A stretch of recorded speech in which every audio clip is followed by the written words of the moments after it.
رہنا حالت میں وضو کیا جا سکتا ہے؟ کیا جا سکتا ہے. کیا غسل حیض اور غسل جنابت دونوں کے شروع میں نماز کی طرح کا وضو کرنا ہوتا ہے؟ جی ہاں، نماز ہی کی طرح کا. کیا صرف کلی کرنا اور ناک میں پانی ڈالنا کافی ہے؟ کافی ہے، کیونکہ باقی حصہ کیا ہوگا؟ نہانے میں دھل جائے گا. لیکن اگر آپ نماز پڑھنا چاہتے ہیں اس کے بعد تو وضو کر لیجئے. کیا نامحرم کو دیکھنے سے وضو ٹوٹ جاتا ہے؟ نہیں.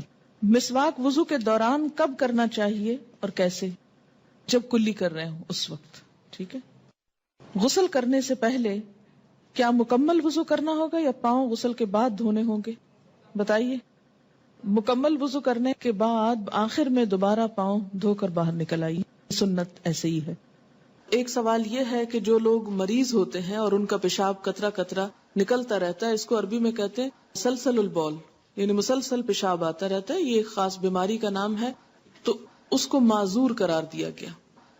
معذور کے احکام بھی انشاءاللہ آپ پڑھیں گے کہ جس کو کوئی مجبوری ہو، اور وہ جیسے ابھی آپ نے مثال پڑھی کہ شدید سردی کے عالم میں جیسے تیمم ہو سکتا ہے، تو اسی طرح معذور کے خاص یعنی ایکسپشنل کیسز، تو اس صورت میں وہ جان بوجھ کے تو نہیں کر رہا یا کوتاہی نہیں کر رہا.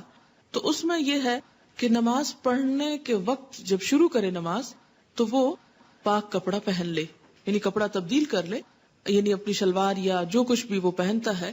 اور اگر نماز کے دوران بھی کچھ اس کے آؤٹ آف کنٹرول ہے، کوئی ایسی بیماری ہے، تو ایک وضو کے ساتھ اپنی نماز جو ہے وہ مکمل کر لے، اور اگلے نماز کے لیے تازہ وضو بھی کر لے، یعنی طہارت دوبارہ کر لے اور کپڑا پھر بدل لے. یہ اس کا حکم ہے. یہ اسی طرح کا حکم ہے ان عورتوں کے لیے جن کے پیریڈز ختم ہی نہیں ہوتے یا بہت لمبے چلے جاتے ہیں. اور دوسرا یہ کہ جو بچے بستر پر پیشاب کر دیتے ہیں، تو اس میں یہ ہے کہ اگر تو بہت چھوٹا بچہ ہے تو صرف چھینٹے ڈال دینا اپنے کپڑوں پر کافی ہے. لیکن اگر بڑا ہو جائے تو پھر یہ کہ جب وہ صبح اٹھے، یعنی یہ بھی ایک بیماری ہوتی ہے، بعض بچے جو ہیں خواب میں ڈر جاتے ہیں یا پیشاب کر دیتے ہیں بڑے ہونے کے باوجود بھی، تو وہ صبح اٹھنے پر اپنے آپ کو پاک کر لیں نماز پڑھنے سے پہلے. نہیں، اس کا عذاب قبر میں نہیں ہوگا، اس لیے کہ وہ تو ایک بیماری ہے، اور جو بیماری ہے اس پر پکڑ نہیں ہے. وہ تو انسان کی اپنے بس کی بات نہیں. پکڑ کس پر ہے کہ جان بوجھ کے انسان غفلت برتے اور صرف سستی کے مارے اپنے آپ کو پاک نہ کرے. یہاں ایک بات یہ بھی یاد رکھے کہ طہارت میں مبالغہ جو ہے، حد سے بڑھ جانا کسی چیز میں، اس سے بھی روکا گیا ہے. حضرت حفصہ کے گھر حضرت عبداللہ بن عمر کیوں چلے گئے؟ اس لیے کہ وہ ان کی بہن تھی، حضرت عمر کی بیٹی تھی. اور ایک سوال یہاں یہ ذہن میں آتا ہے کہ انہوں نے حضور کو کیوں دیکھا؟